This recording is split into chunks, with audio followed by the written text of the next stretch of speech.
Mr. President. Majority Leader. Thank you, Mr. President. Mr. President, it's 1 year this week since President Trump signed an executive order to protect women's and girls' opportunities in sports. The order denied federal funding to institutions that allow women's sports to be hijacked by biological males. Now, Mr. President, this is an issue that means a lot to me. Sports are, always have been, a big deal in my family. And I'm proud, the proud father of two daughters, both of whom excelled as student athletes, one of whom is in both the high school and college Hall of Fame. One of my granddaughters has started playing soccer and basketball, and I want all of my granddaughters to be able to enjoy the opportunities and benefits that sports offer. Women's sports have made tremendous strides in the past decades. Once a low or non-existent priority for schools and universities, women's sports programs today are thriving, thanks in large part to Title IX, the landmark 1972 legislation that prohibited discrimination on the basis of sex and education, opening up equal spaces and opportunities for women.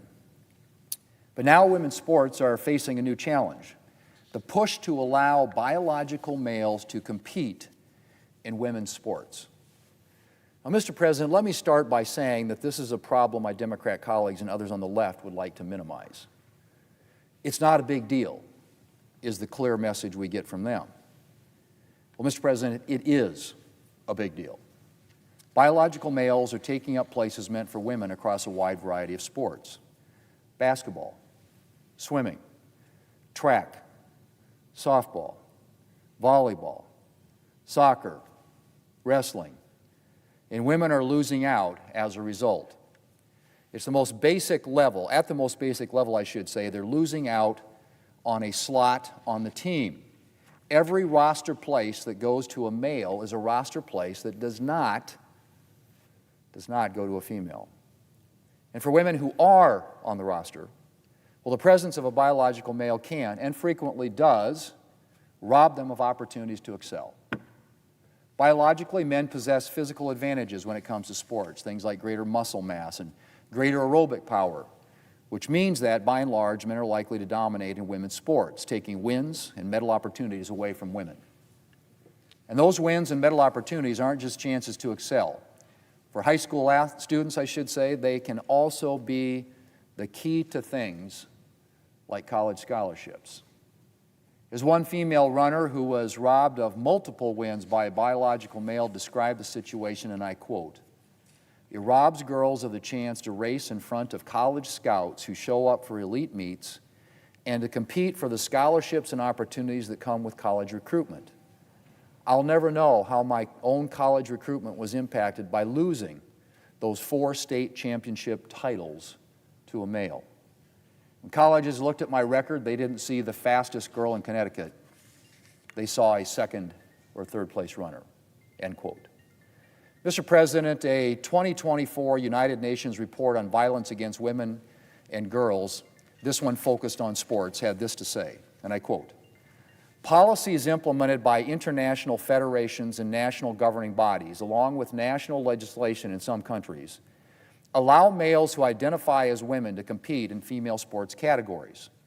The replacement of the female sports category with a mixed sex category has resulted in an increasing number of female athletes losing opportunities, including medals, when competing against males. According to information received on March 30th by March 30th, 2024, over 600 female athletes in more than 400 competitions have lost more than 890 medals in 29 different sports," end quote. Let me just repeat that, Mr. President. Over 600 female athletes in more than 400 competitions have lost more than 890 medals in 29 different sports. Mr. President, you cannot allow biological men to compete in women's sports without disadvantaging women. That is just simply a fact. It's also common sense. I've given examples and cited a UN report, but most people don't need to know that the idea of biological males taking up spaces in women's sports is wrong. Polling shows that a huge majority of the American people oppose biological males playing women's sports. And last year, I gave members of both parties the chance to take action, to uphold the intentions of Title IX and to ensure that there are genuine spaces and opportunities for women. The Senate voted on the Protection of Women and Girls in Sports Act, legislation from my colleague Senator Tuberville, a former high school girls basketball coach, to ensure that women, and women only, participate in women's sports at federally funded educational institutions. And every single Democrat opposed the bill. Every Democrat voted against protecting spaces for women and girls in sports. Not one member. Not one member of the party that likes to style itself as the champion of women's rights could bring himself or herself to support women. Transgender ideology won the day, and women took second place. And so, Mr. President, the challenges for women and girls in sports continue. Thanks to this administration's actions, Title IX is being enforced and upheld, and women and girls playing sports at federally funded educational institutions are protected. But thanks to my Democrat colleagues, those protections can be removed or reversed by the next administration. Generations of women have benefited from fair competition and equal opportunity thanks to Title IX. Will Democrats spell the end of Title IX's achievements? Mr. President, I hope not. And I yield the floor. And I suggest. Clerk will call the roll. Ms. Alsobrooks.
Mr. President, Democrat leader.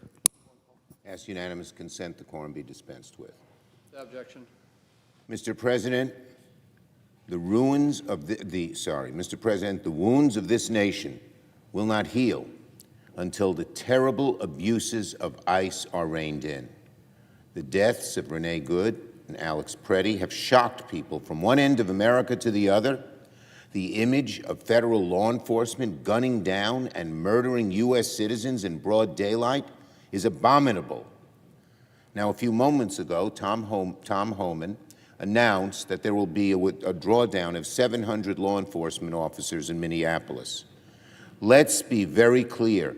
Homan's announcement is not close to enough. 700 officers is going to be like a drop in the bucket to the people of Minneapolis, as over 2,000 agents, representing 70% of agents, will still be on the streets, brutalizing citizens, abusing people. It's not close to enough.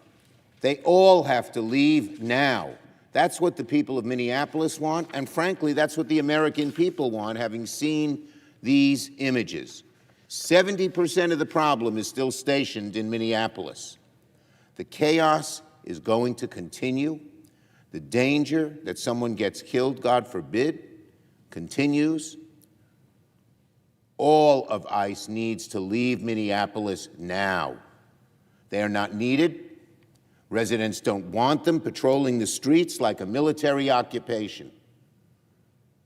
To say, if 70% represents it, that about 3/4 of Minneapolis will still be militarily occupied, ain't close to good enough. It's not what the people of Minneapolis want. It's not what the American people want. A full withdrawal of ICE is the only step, the only right step for the safety of the citizens and to allow Minneapolis to go function again. I've heard from our senators.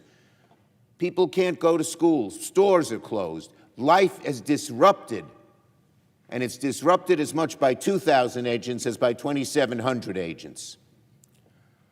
Tom Homan is saying that a small group of agents will leave sometime down the line, and that's meaningless. And let's be honest, Tom Homan is no hero.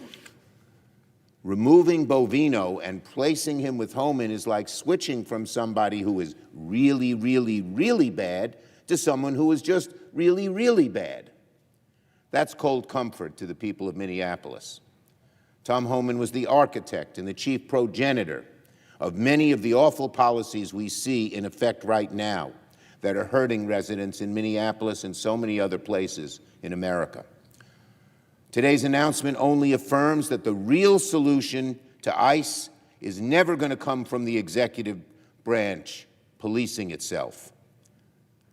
ICE's abuse is not a problem that can be solved by executive fiat, and particularly when it's from Donald Trump. We all know that tomorrow, Donald Trump could put the 700 troops back, acting like he didn't even ask for them to be withdrawn.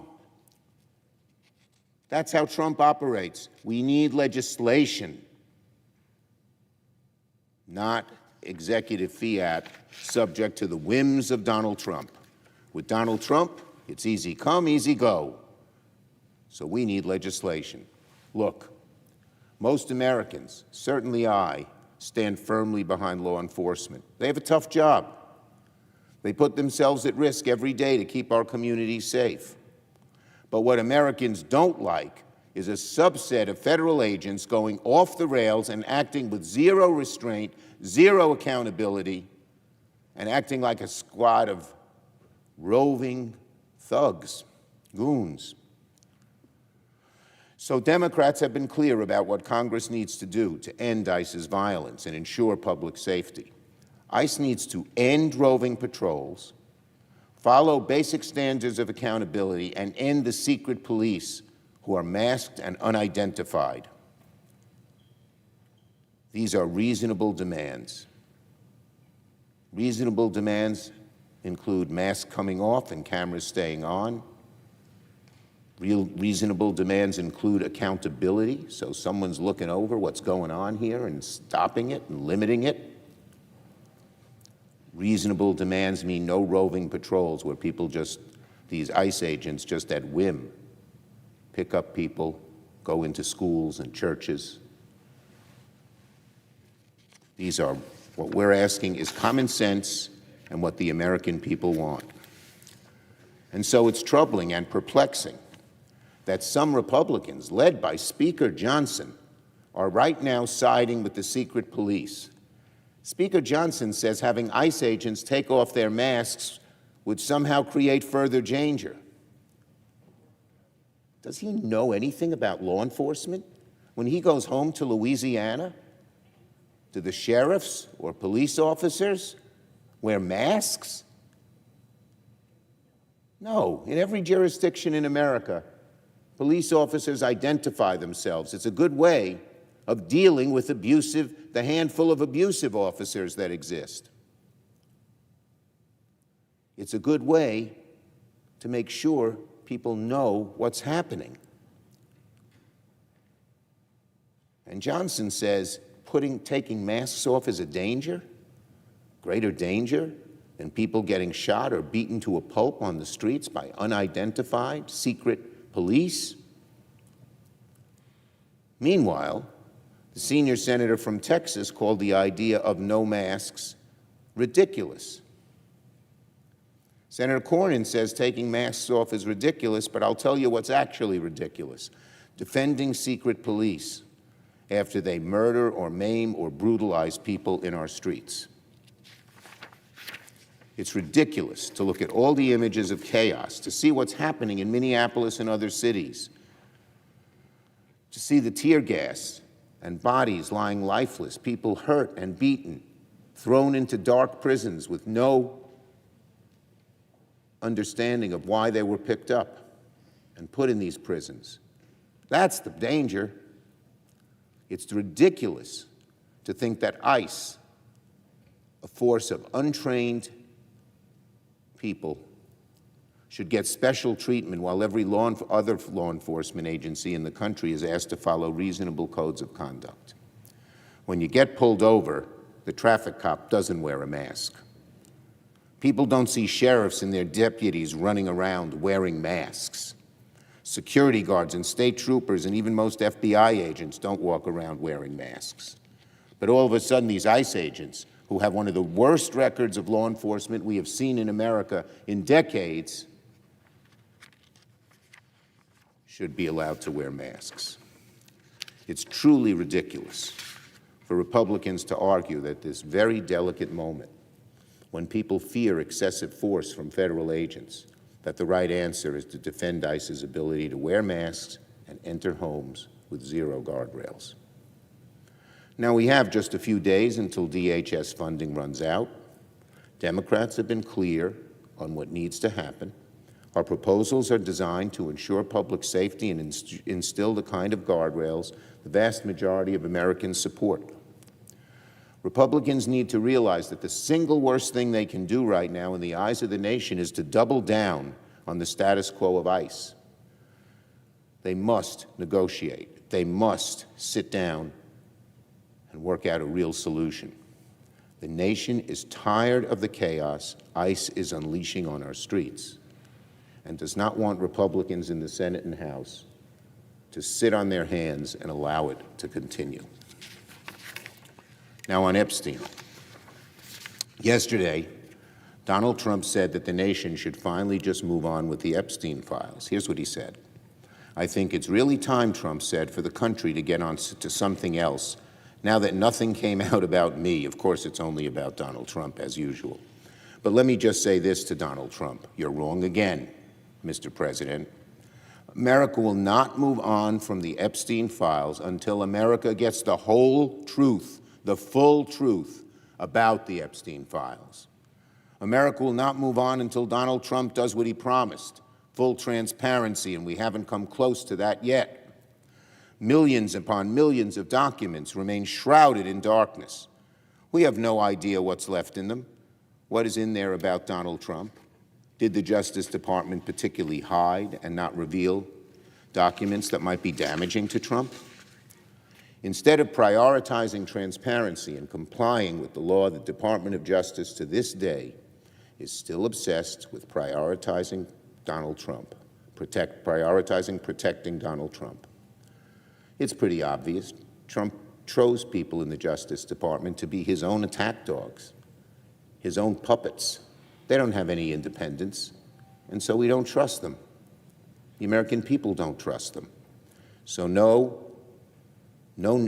So, President Trump, no, the nation will not get on to something else until you do what you promised and release all the Epstein files so the whole truth can come out. Yield the floor. Yield the floor.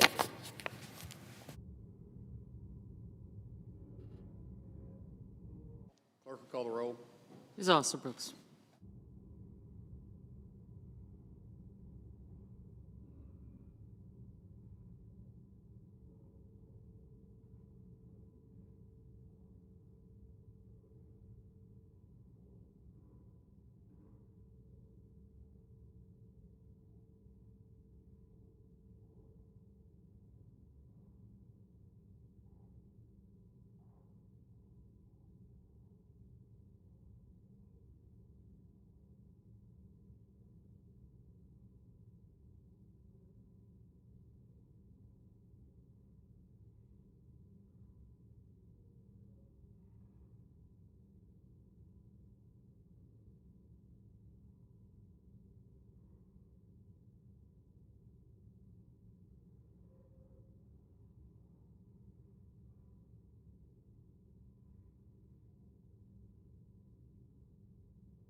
Majority Whip. Mr. President, I ask unanimous consent that the quorum call be vitiated. Without objection.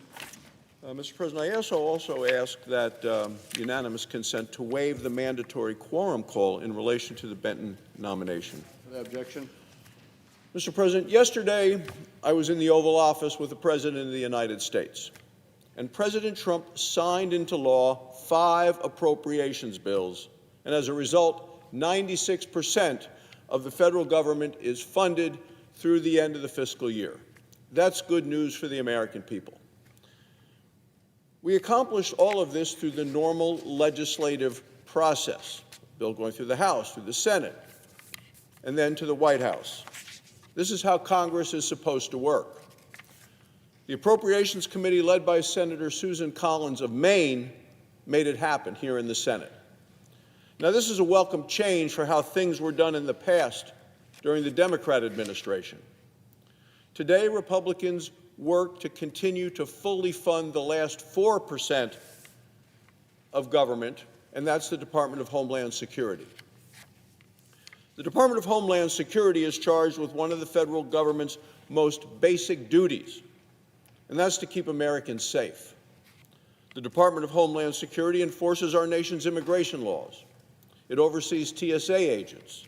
It directs the Federal Emergency Management Agency. It commands the United States Coast Guard, and it protects our nation from cyber attacks. Republicans are ready to fully fund the Department of Homeland Security. We're ready to do it to the end of the fiscal year, and we have been ready to do it for weeks. Democrats are holding the funding hostage. Democrats have an unreasonable and growing list of demands. Democrats' demands would undermine law enforcement, and Democrats' demands would make our nation less safe. One of the Democrats' most dangerous demands is for local police to ignore federal immigration law. Now, Democrats in Congress and Democrats who run big cities do not want the law enforced. They have proven it by their words and by their actions. For years, the Democrats have been the party of defund the police. Democrats have now taken it a step further. Now they are the party of defund American security.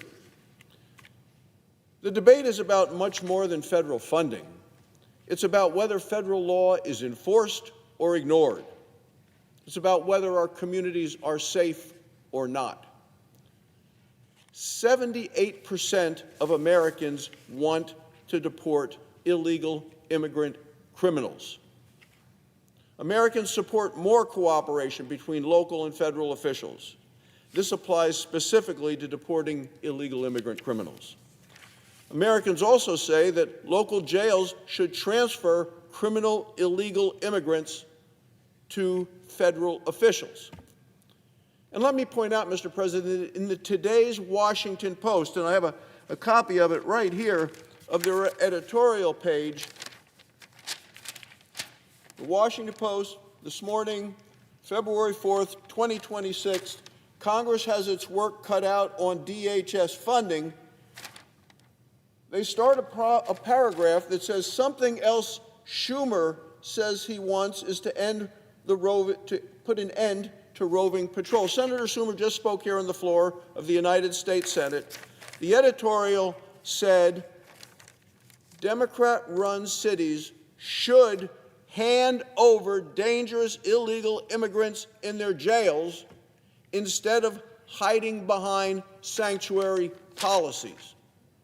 Washington Post this morning advising the Democrats, and specifically Senator Schumer by name, that we need more cooperation, not less, which is what we're getting from Democrat-run cities in big Democrat bastions and promoted by each and every one of the Democrats on the floor of the United States Senate. We need more cooperation. We've gotten it in places because of the law, and specifically the Lake and Riley law, in which, Mr. President, you were one of the co-sponsors and advocates and worked so hard on. Because of that law, the law that Senator Katie Britt wrote, you worked with, we got passed, signed into law, DHS has detained an additional 20,000 illegal immigrants who otherwise would have been released back onto the streets in our communities. Clearly, when local officials cooperate with federal officers, the American people are safer.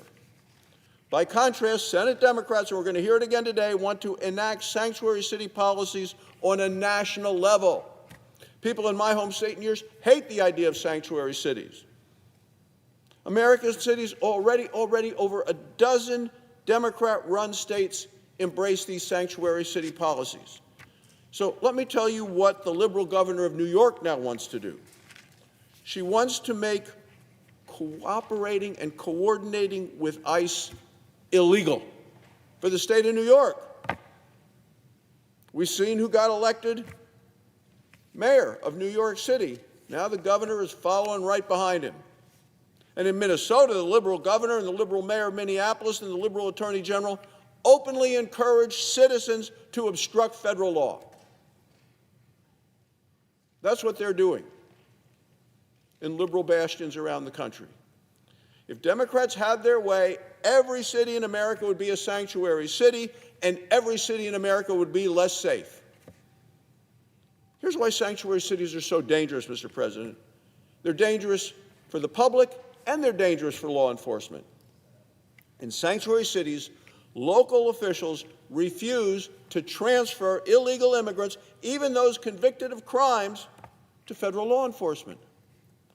These convicted criminals are often released from custody back onto the streets in our communities. That means federal agents are forced to try to find these convicted criminals in the community, on the streets, instead of able to secure and pick them up in the jails. Seems a lot safer way to do it for me. Look at what's happening in New York City. Since last year, New York has released 7,000 illegal immigrant criminals instead of cooperating with federal officials. Last month, New York knowingly released a convicted sex offender. They did this instead of transferring him into federal custody, which is where he belongs. This is a criminal who has already been deported before and got back into the country.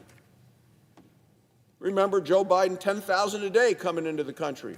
Criminals, drug dealers, illegal immigrants who were part of criminal cartels. We had it all. Well, federal officials were prepared to arrest him in New York. Nope, the local Democrats released him. Let him blend in, go away. That's what sanctuary city policies do. They put criminals back on the streets in our cities and make our cities less safe.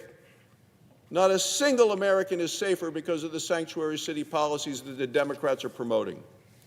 When liberal cities provide sanctuary for criminals, they deny the safety of law-abiding citizens. Now, if immigration law is ignored nationwide, almost everyone who enters the United States illegally would remain here for the rest of their lives, free to do whatever they wanted, commit crimes, and not have to worry about ever being deported. Preventing cooperation between state and federal officials would make the chaos of Joe Biden's wide-open borders permanent. The American people don't want that. Now, let me tell you how this applies to the debate over the funding bill today for the Department of Homeland Security. The Democrats' list of demands is a liberal wish list. Republicans are not going to accept changes that make our communities less safe. Personally, I want to end sanctuary cities and sanctuary city policies completely, and so do many of my Republican colleagues. Senator Lindsey Graham of South Carolina has introduced legislation to stop state and local officials from interfering with federal immigration enforcement. It is a simple, common-sense concept. Law enforcement officers should help law enforcement officers keep our communities safe. And the safest cities in America are those that cooperate with immigration and customs enforcement. There is a clear cause and effect relationship. Congress should encourage more cooperation. Do it nationwide, not less, which is what the Democrats want. Republicans welcome this debate about immigration enforcement. Republicans are for cooperation. Democrats, they're the party of chaos. Republicans are for enforcing the law.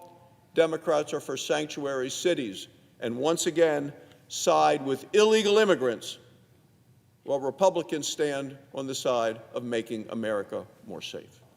Thank you, Mr. President. I yield the floor. Mr. President. Senator from Connecticut. Thank you, Mr. President. Mr. President, something really extraordinary happened in the United States Capitol yesterday. It wasn't a floor speech. It wasn't a formal committee meeting or hearing. It wasn't a press conference. It was 5 everyday Americans coming to the Capitol to tell their stories about the brutality and violence that they suffered at the hands of their own government. Everyday Americans, just like all of us, coming here to tell us how they were stopped, assaulted, detained, brutalized by ICE and CBP agents. It was one of the most moving experiences of my time in the United States Senate, not only because of the words and the facts that they conveyed, but because of their raw courage, their bravery. I had tears in my eyes as I listened to Luke and Brett Ganger telling us, for the first time in public in such a setting, what it was like to lose their sister, Renee Good. They said, in the last few weeks, our family took some consolation thinking that perhaps Renee's death would bring change in our country. It has not. Yesterday's hearing, very simply, was a call to action. And I'm going to talk about those American citizens who came forward. But make no mistake, what happened to them could happen to any of us. On our way to church for a clothing drive, to make a donation, on your way to a doctor's appointment, or even heading home from dropping off your 6-year-old son at school. Everyday activities, American activities, American citizens, no criminal record. And as Luke and Brett Ganger said, these encounters with federal agents are changing the community and changing many lives, including ours, forever. And I still don't know how to explain to my 4-year-old what these agents are doing when we pass by. They said, Renee is not gone from us. She's in the light that finds us on hard days. She's in the resilience we didn't know we had until we needed it. She's in the laughter, the memories, the love that continues to grow. Every one of the brave Americans who came forward yesterday demonstrated that resilience, a courage that we now have an obligation to match, a bravery that should inspire us to the action that Luke and Brett Ganger urged us to do in the memory of their sister. We heard from Marimar Martinez. She was on her way to church to donate clothing. Her car was full of that clothing. She was stopped by agents who, quote, came up to me with his cell phone and took my photograph. It was the same agent who had previously kept coming in and out of my room and I had to tell him repeatedly to leave. It still haunts me that this agent has my photo on his phone. She was stopped and shot. The bullets caused her to bleed profusely. The wounds caused her almost to bleed to death. And the agents who shot her 7 times, 7 bullets in her body, boasted about it.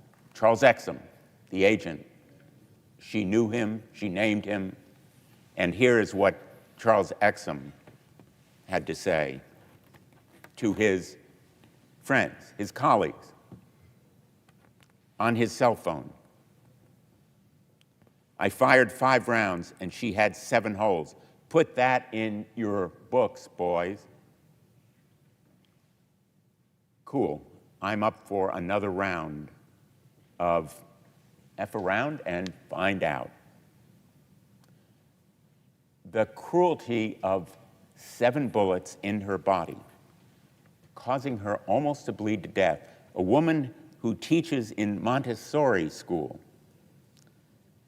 And as she put it, quote, on Friday, I was teaching the young children at the Montessori school, and we were singing and dancing and getting ready for spooky season, preparing fall activities to do the following week. And on Saturday, my own government was calling me a domestic terrorist, and I was in a federal detention center with bullet holes all over my body. She was shot by agents of the United States government. For what? For what? She was charged with some kind of crime, and those charges were dismissed. Dismissed in court when the government tried to defend them. Just as countless charges have been dismissed against similar so-called terrorists. The government sought to assassinate her. And then it sought to assassinate her character. My attorney showed the court the disgusting text images Exum sent to his fellow Border Patrol buddies, literally bragging about how many times he shot me. I got sick to my stomach. Seeing how a federal law enforcement officer would talk this way about shooting me, a woman who he swerved into, was both eye-opening and heartbreaking. This hearing, a forum that had no official status in the United States Senate, but provided a platform to these victims of government brutality and overreach, was indeed eye-opening and heartbreaking for all of us.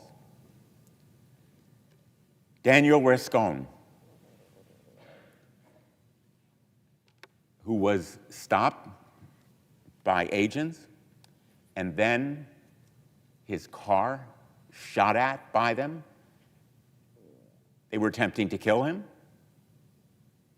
Miraculously, they missed. His car was full of bullet holes. Quote, I will never forget the fear and having to quickly duck my head as the shots were fired at the passenger side of the car. Any one of those bullets could have killed me or 2 people that I love. 2 people, his soon-to-be brother-in-law and father-in-law who were with him in the car. Quote, we no longer felt safe. We didn't feel like we could leave our home or operate normally in the world. How do you move on from knowing someone tried to kill you and the people you love? The agents pointed the bright lasers attached to their assault rifles at each of us when they came to his home. They even pointed their weapon at my fiancée, who was pregnant at the time. He has a 3-week-old baby now. We kept telling them she was pregnant and we would comply.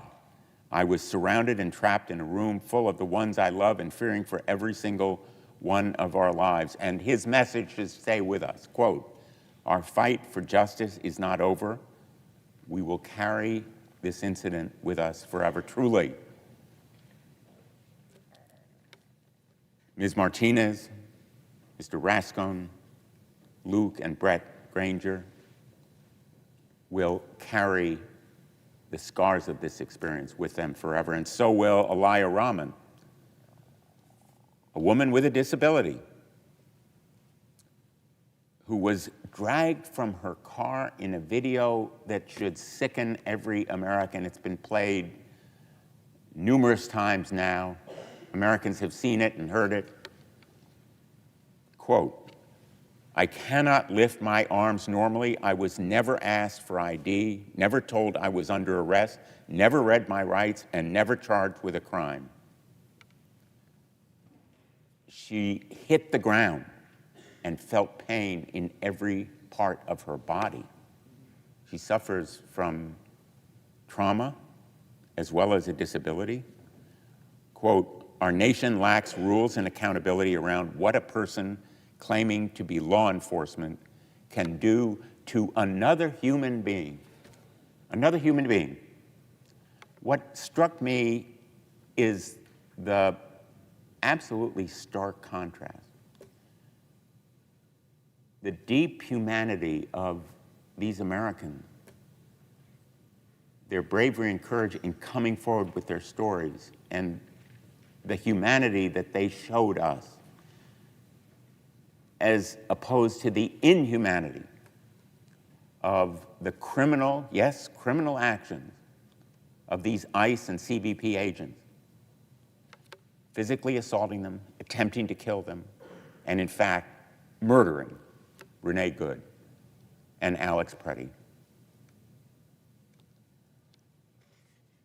Mr. President, we are at a defining moment. It is a moral moment. At yesterday's hearing, Renee Good and Alex Preddy should have been with us. They were there in spirit, and through Luke and Brett Granger, Renee Good certainly was represented. They were murdered by their own government in cold blood. Alex Preddy shot in the back after he was disarmed. But for countless others who could not be there yesterday because they were killed or they were injured, the courage of these witnesses was a profile in bravery and in eloquence. They were the voices and faces of those countless Americans who have suffered at the hands of their own government. Their stories are about brutality, lawlessness, and inhumanity. Their stories span the nation. They are not only about Minneapolis. All the nation is Minneapolis. We are all Minneapolis today. And these stories are a national call to action. The violence unleashed by the Trump administration against our own citizens can touch any American at any time. Any one of you on your way to a church clothing drive, as Miramar Martinez was, on your way to a doctor's appointment, or even heading home from dropping off your 6-year-old son. These stories and far too many others demand that every one of us take a stand against these injustices and insist on accountability.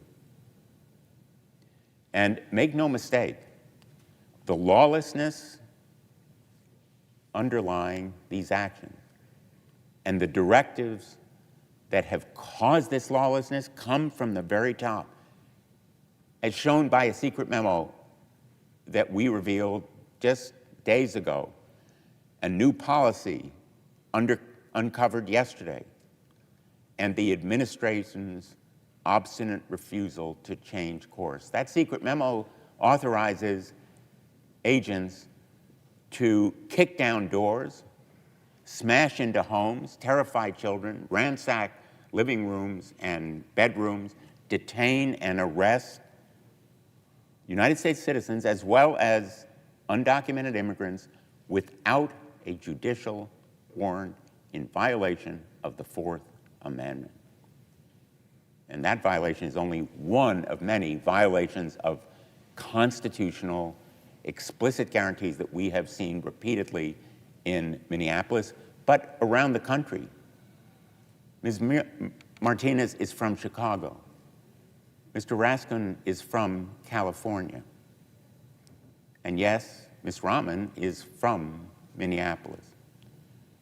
But Brett and Luke Ganger came to us from Colorado.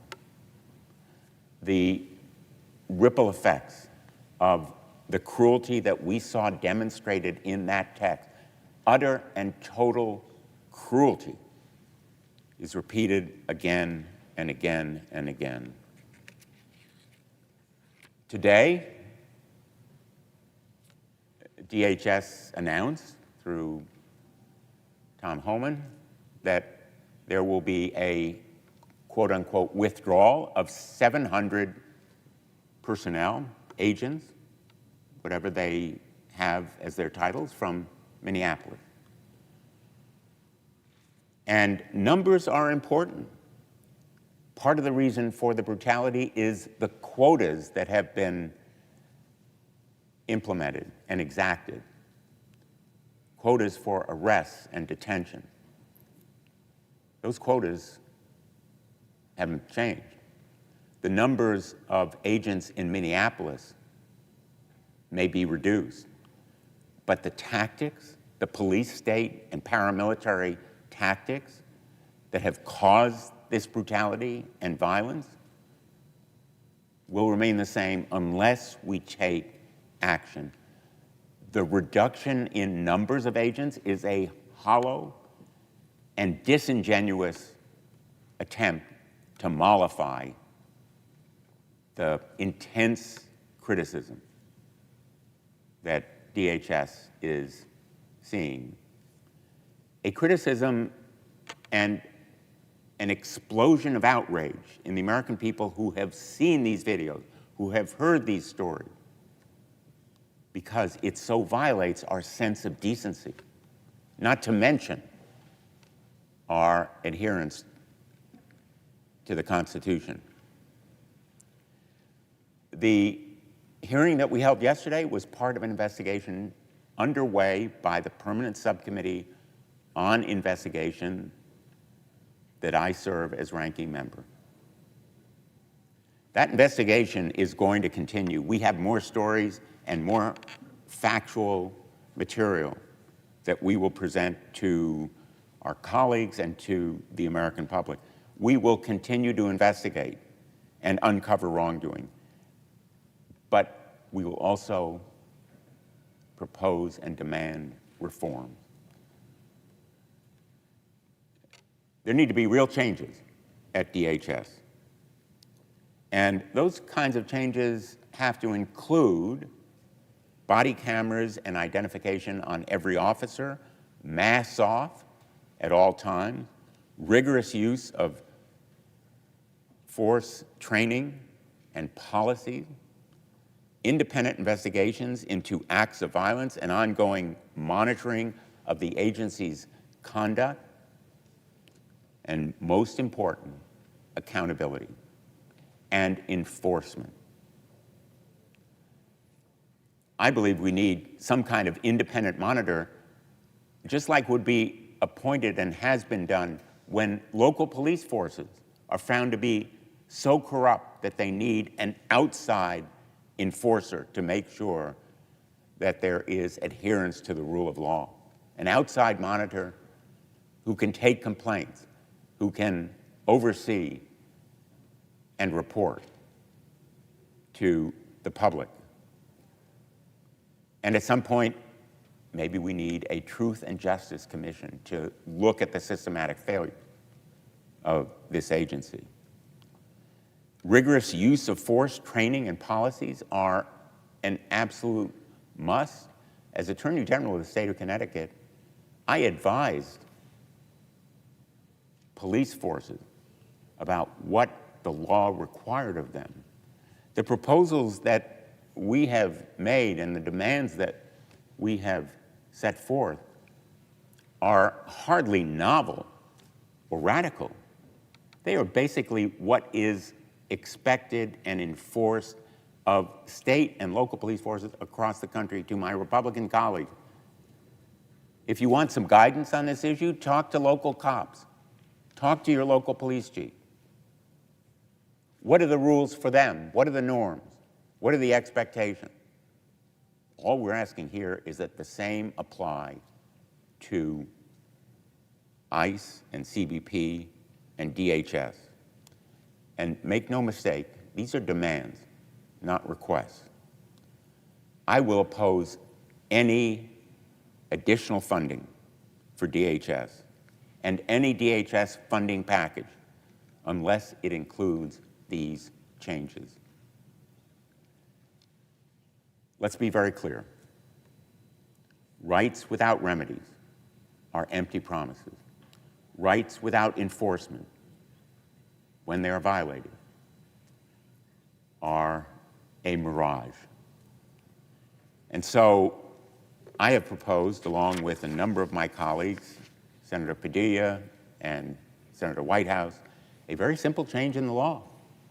4 words, so that federal agents have the same kind of legal responsibility and the same liability if they violate rights that any local cop would have. Section 42, United States Code 1983, I think it was passed in 1871, says that every person who, under color of any statute, ordinance, regulation, custom, or usage, and it now says any state or territory of the District of Columbia, and so on, becomes liable, becomes legally responsible. And citizens can seek redress against that individual. They have legal recourse in court. They have a day in court. They can seek monetary damages and a court order that stops the violation. It is used all the time in the United States of America against state or local police or law enforcement that break the law and harm individuals in this country. And all we need to do is add 4 words so that not only local and state law enforcement, but agents of the United States. The United States. Those 4 words will change the nature of DHS and its practices and tactics. It will serve as a deterrent. It will force compliance with basic standards of decency and use of force, protocols, and regulations. And it will raise the standards that we expect of our federal enforcers. Rights without remedies are empty promises. And we owe the people who came forward yesterday that we will fulfill the promises made to them. Promises made to them not by us, but by the Constitution of the United States.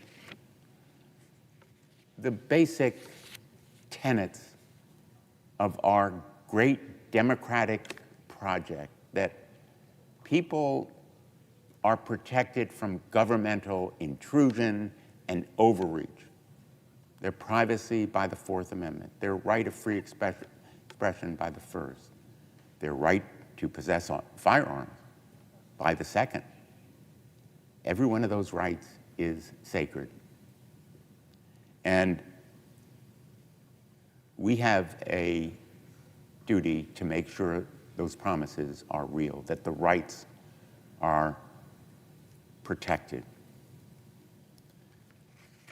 We need to match the courage of the people who came forward yesterday with our own courage, match their fortitude with ours, and yes, their perseverance, because I'm very clear-eyed. I know my speech here is not going to provoke a groundswell of support for the changes we demand. It will take continued outrage that we bring to the American people through the stories that we will tell and the faces and voices that will appear before them.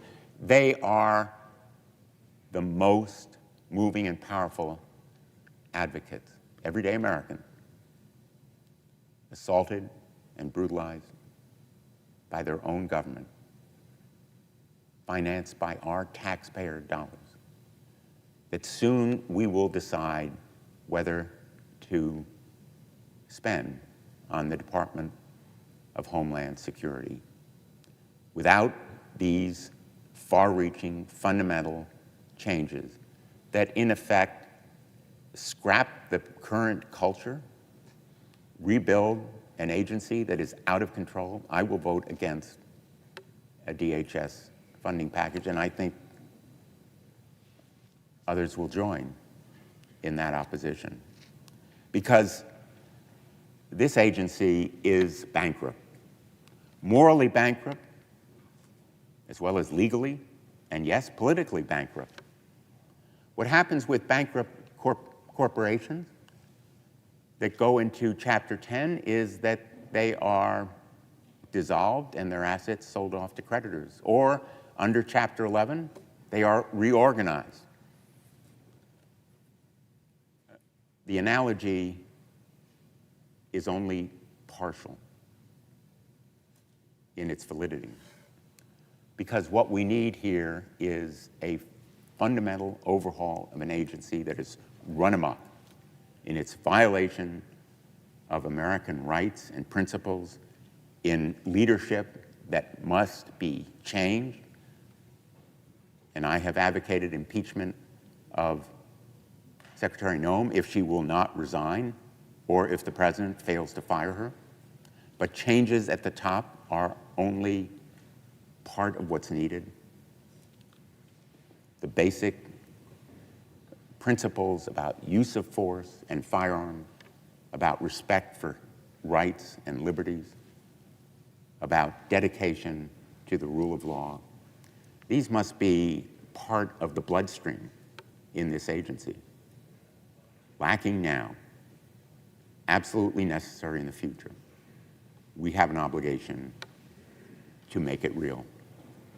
Thank you, Mr. President. I ask that the statements of the individuals whom I have described, Elia Ryman, Miramar Martinez, Martin Daniel Rascom,